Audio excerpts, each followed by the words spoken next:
اب آپ یہ دیکھیں کہ اللہ تعالیٰ حکم کتنا دے رہے ہیں کہ تاکہ اسباب سے بھی غافل نہ ہو. آگے اللہ نے حکم دیا کہ خذوا حذرکم, نماز کے دوران بھی اپنی حفاظت اور بچاؤ کی تدبیر کو لازم پکڑو. ایسے نماز میں ایسے طریقے سے نماز نہ پڑھو کہ دشمن کاٹ کے چلا جائے. اور آگے اللہ نے فرمایا کہ اسلحہ پہن کے نماز پڑھو میدان جنگ میں. ایسا نہ ہو تمہیں نماز پڑھتا دیکھ کر کوئی آئے اور کہے یہ تو خشوع و خضوع سے نماز میں پڑھ رہا ہے, ذرا سجدے میں جائے, انتظار کروں گا پھر. نہ فرمایا نماز کے دوران اسلحہ تمہاری گردن میں ہونا چاہیے, تلوار لٹکی بھی ہونی چاہیے, تاکہ کوئی تمہیں غافل پا کے حملہ کرے تو فوراً نماز توڑ کے پہلے اس کی گردن اڑاؤ, باقی نماز بعد. سے کتنا کیا پتہ چل رہا ہے کہ بھائی اسباب سے, وسائل سے غافل نہیں ہونا, میزائل سے, توپوں سے, ایٹم بم سے غافل نہیں ہونا ہے, ٹیکنالوجی سے غافل نہیں ہونا ہے. پہلے تلواروں کی جنگ تھی تو اللہ نے کہا تلوار لٹکا کے, آج میزائلوں کی جنگ ہے تو اللہ آج مجاہد فوجیوں سے کہہ رہا ہے کہ چیمبر میں راکٹ ہونا چاہیے, ٹھیک ہے نا, اور وہ تمہارے سامنے رکھا ہوا ہونا چاہیے, کیونکہ لٹکاؤ گے تو پھر اٹھانے میں ٹائم لگے گا نا, سامنے رکھا ہوا ہونا چاہیے. پھر نیت باندھ لو اور دیکھتے بھی رہو, جیسے ہی کوئی مسئلہ ہو تو نیت توڑی, پہلے فائر کیا, نماز دوبارہ ہو جائے گی. دشمن کو مارنے کا موقع ایک دفعہ نکل گیا تو تم ڈیلیٹ ہو جاؤ گے پھر, کیونکہ یہ ایک ہی چانس ہوتا ہے, یا تو وہ پہلے جس کا بٹن پہلے دب گیا.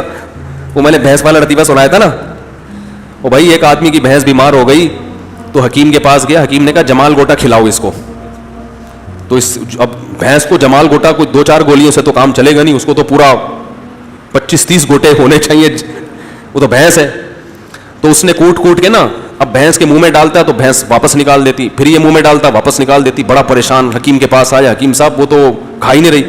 حکیم نے کہا کہ دیکھو اس کے منہ میں پائپ رکھو اور اس طرف سے جمال گوٹا پائپ میں ڈال کے زور سے پھونک مارو گے اس کے اندر چلا جائے گا. اس نے کہا چلو ٹھیک ہے.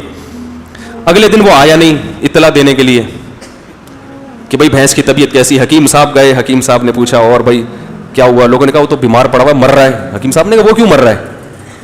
تو اس کے پاس گئے, ہاں بھائی بھینس کے منہ میں پائپ رکھا تھا. اس نے کہا ہاں رکھا. جمال گوٹا ڈالا تھا, ہاں ڈالا تھا. پھونک ماری تھی, ہاں ماری تھی. کس نے کہہ رہا بھینس نے پہلے مار دی تھی. وہ بھینس نے پھونک پہلے مار دی تو وہ سارا اس کے پیٹ میں چلا گیا, اب اس کے لگے ہوئے موشن پڑا ہوا ہے. تو میدان جنگ میں دشمن آپ کو موقع نہیں دے, جس نے پہلے بٹن دبا دیا اس کی جیت ہے. تو اللہ کہہ رہے ہیں خذوا حذرکم, اپنے بچاؤ کی تدبیر کو لازم پکڑو. کیوں؟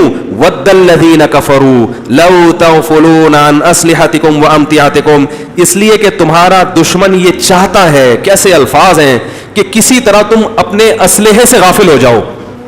وامتعاتکم, اور اس کے علاوہ چیزوں سے. اس کے علاوہ چیزیں کیا ہیں؟ ہر وہ چیز جو تمہیں آج جنگ میں تمہاری شکست کا ذریعہ بن سکتی ہے, وہ تمام چیزیں امتعاتکم میں داخل ہیں.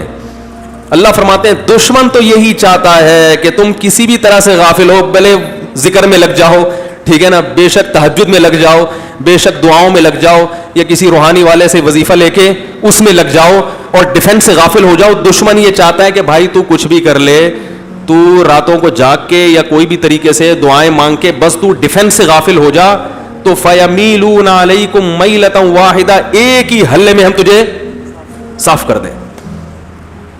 تو اس لیے اللہ نے فرمایا کہ دشمن کی اس خواہش کو پورا مت ہو. نماز تو پڑھو مگر ساتھ ساتھ دشمن کی خواہش کو بھی, اس کو بھی تکمیل نہ ہونے دو. تبھی تو صحابہ نے ان آیتوں پر عمل کیا تو دنیا پر حکومت کی انہوں نے. اور آج ہم ہر چیز میں روحانی اور جسمانی